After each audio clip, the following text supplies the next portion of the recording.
A entrevista do ministro Alexandre de Moraes para a revista americana The New Yorker é ainda pior do que nós pensávamos.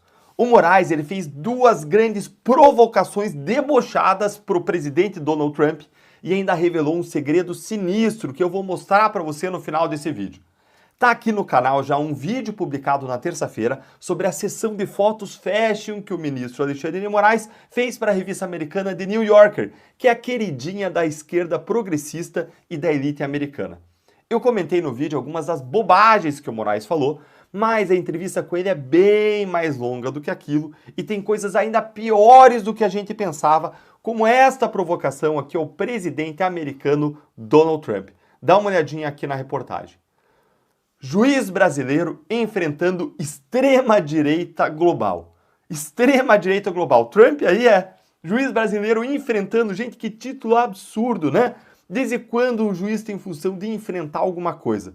Mas bora lá. Para te dar um contexto, esse aqui agora ó, já é o final da reportagem e o Moraes está falando da crise da democracia e do papel das redes sociais. Olha aqui o que diz a revista. Mas Alexandre de Moraes não considera a crise encerrada. Diz ele, acredito que as ações recorrentes do presidente Trump levarão os governos a perceber que se não agirem agora para controlar as mídias sociais, será tarde demais, disse ele. Líderes europeus já estavam considerando regras mais rígidas. Em agosto, autoridades francesas prenderam o fundador do Telegram por permitir que sua plataforma hospedasse atividades criminosas que iam do tráfico de drogas ao terrorismo. O Telegram nega qualquer irregularidade. Tá aqui a primeira provocação ao Trump. Ele está dizendo, em uma das maiores e mais prestigiadas revistas dos Estados Unidos, que as ações recentes do Trump, que ele não diz quais são, mas que dá para a gente inferir como a guerra do Trump contra a censura global, especialmente aquelas das redes sociais, ele diz que essas ações vão fazer outros governos tomarem medidas para controlar as redes sociais. Veja como Moraes nem esconde o objetivo dele e do Supremo Tribunal Federal. É de controlar as redes. Não é de coibir crimes, não é de melhorar o debate público, não é trazer conscientização, não é diminuir polarização, não é nada disso. É controlar as redes.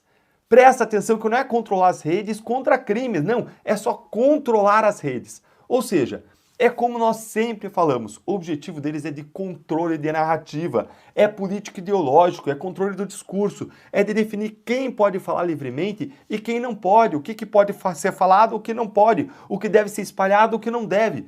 Eles querem colocar uma coleira em todo mundo. Você está gostando da explicação? Então curta o vídeo para ele chegar a mais pessoas, para as pessoas entenderem o que está acontecendo e vem aqui comigo que eu vou mostrar agora a segunda e mais grave provocação do Moraes contra o Trump. Dá uma olhadinha aqui, ó, nessa segunda parte do texto. Ó. De Moraes observou que havia suspendido o Telegram 3 anos atrás, após a empresa desrespeitar repetidamente ordens judiciais. Mais recentemente, ele suspendeu o Rumble por não manter o representante legal no Brasil.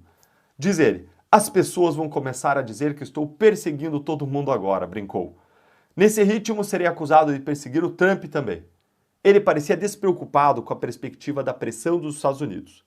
Diz ele, eles podem entrar com ações judiciais, podem fazer o Trump falar, disse ele. Se mandarem um porta-aviões, aí veremos. Se o porta-aviões não chegar ao Lago Paranoá, não vai influenciar na decisão aqui no Brasil.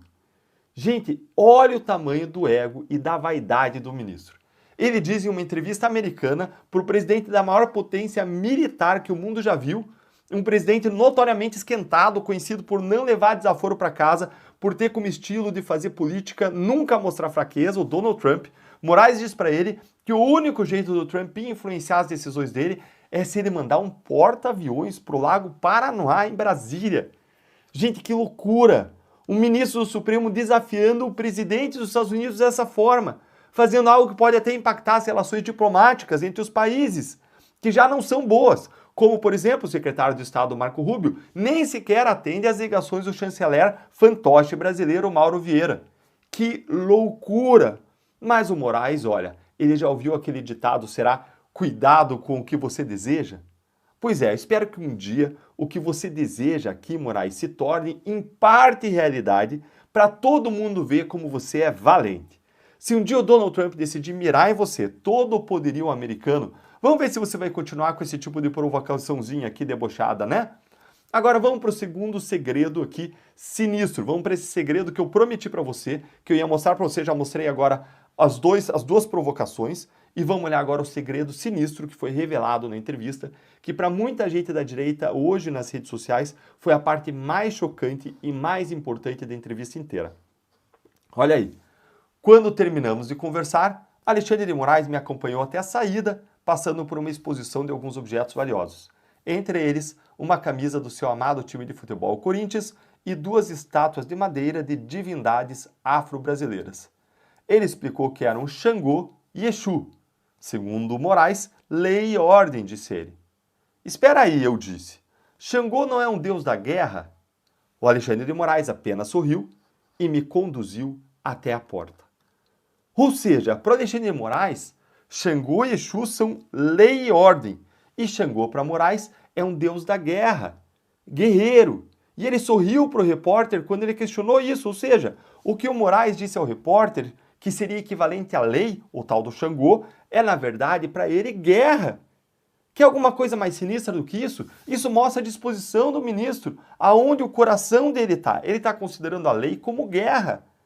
Lei para ele é fazer guerra contra os seus inimigos, seus adversários. Isso aqui é literalmente lawfare. É a definição clássica de lawfare, inclusive dada pelo próprio Cristiano Zanin, quando ele defendia Lula na Lava Jato, e eles ficavam acusando falsamente a Lava Jato de lawfare, como se a Lava Jato pudesse fazer lawfare quando você tem 3 instâncias recursais para cima. Mas olha aqui o que o Zanin disse sobre isso. Acompanhe na tela. O que é lawfare, segundo Cristiano Zanin, o novo ministro do STF? Um dos pontos da sabatina de Cristiano Zanin, indicados de Lula ao Supremo Tribunal Federal, foi como um ministro da corte poderia combater o lawfare. A resposta de Zanin foi enfática. Um magistrado não deve combater nada. A posição do Zanin explicitava a sua posição de que juízes não devem ter como orientação de sua atuação o combate direto e proativo a fenômenos políticos e sociais. Ao contrário, em sua visão, é o papel do Supremo garantir a aplicação da Constituição, o que só indiretamente poderia significar combater o lawfare. Ou seja, absolutamente oposto do que o Moraes está fazendo. Absolutamente oposto. Moraes está sim fazendo o lawfare. Olha isso aqui, gente. Dá uma olhadinha aqui nesse outro trecho aqui agora. Os autores se apropriaram da noção de lawfare para a denúncia também de ações de aparelhos estatais. Ou, através desses, aparelhos estatais são usados para fins de deslegitimar, para prejudicar ou aniquilar um inimigo. A nova conceituação proposta por Zanin, Martins e Valim. Tá aí, gente. Alexandre de Moraes, explicado pelo seu colega Cristiano Zanin. O comentário final sobre tudo isso eu quero deixar para você. O que você achou desse segredo sinistro do Moraes? E o que você achou das provocações que foram feitas para o Donald Trump? Me conta aí nos comentários. Curte o vídeo para mais gente ver isso, se indignar conosco e erguer a sua voz, para a voz da nossa indignação chegar mais longe. Clica aqui no sininho para você não perder análises como essa e se torne membro do canal para você receber conteúdos exclusivos. Além dessa também ser uma forma muito gentil de você estar apoiando o nosso trabalho. Um grande abraço.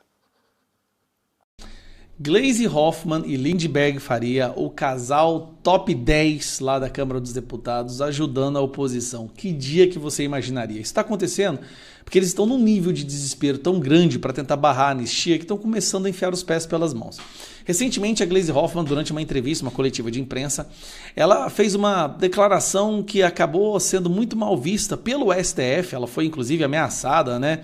Os ministros do STF ficaram indignados quando ela disse que a anistia é uma pauta legítima que deve ser deliberada, deve ser debatida na Câmara dos Deputados. Isso aí deixou muita gente enraivecida.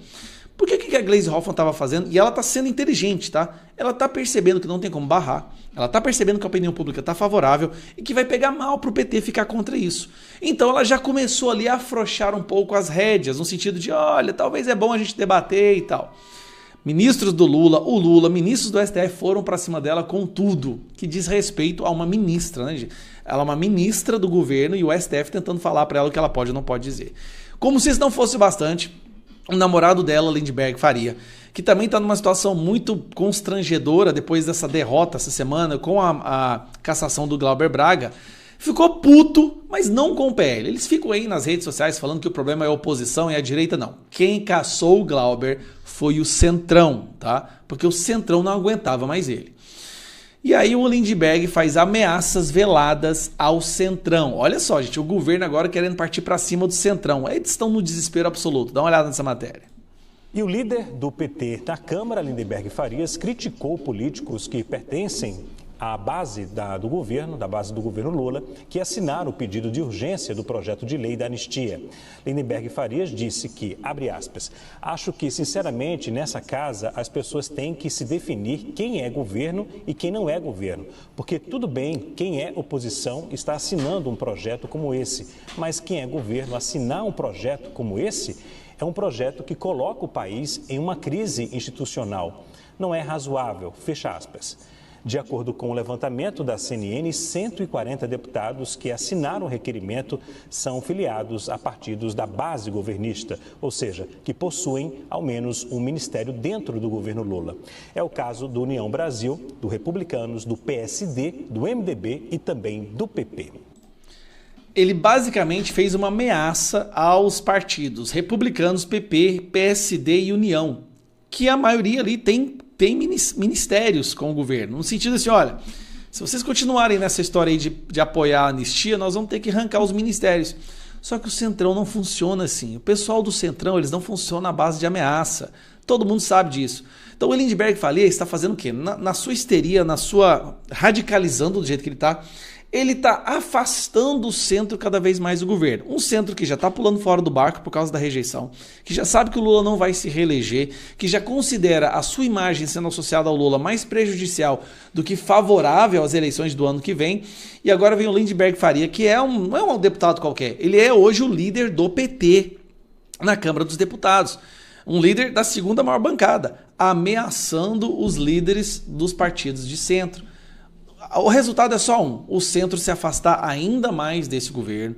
Muito provavelmente em breve a gente já vai ver partidos de centro devolvendo ministérios, porque já não compensa mais o custo-benefício no cálculo, já percebe-se que o prejuízo é maior do que o benefício, então eles pulam fora. Lindbergh Farias e Gleisi Hoffmann mais uma vez ajudando a oposição. Então nós já temos ali o Sidônio, que para mim é o campeão número 1. Eu amo o Sidônio. O Sidônio é um cara sensacional, nos ajuda de uma forma que não tem nem como calcular. E agora a ministra da Articulação, Gleisi Hoffmann, e o Lindbergh Farias também tomando atitudes no desespero, de forma intempestiva, sem pensar, visceral, ajudando a oposição, ajudando a derrotar esse governo cada vez mais. E são as principais lideranças do governo. Olha que curioso, Sidônio, Gleisi, Lindbergh, as principais lideranças do governo, somente prejudicando o governo cada vez mais.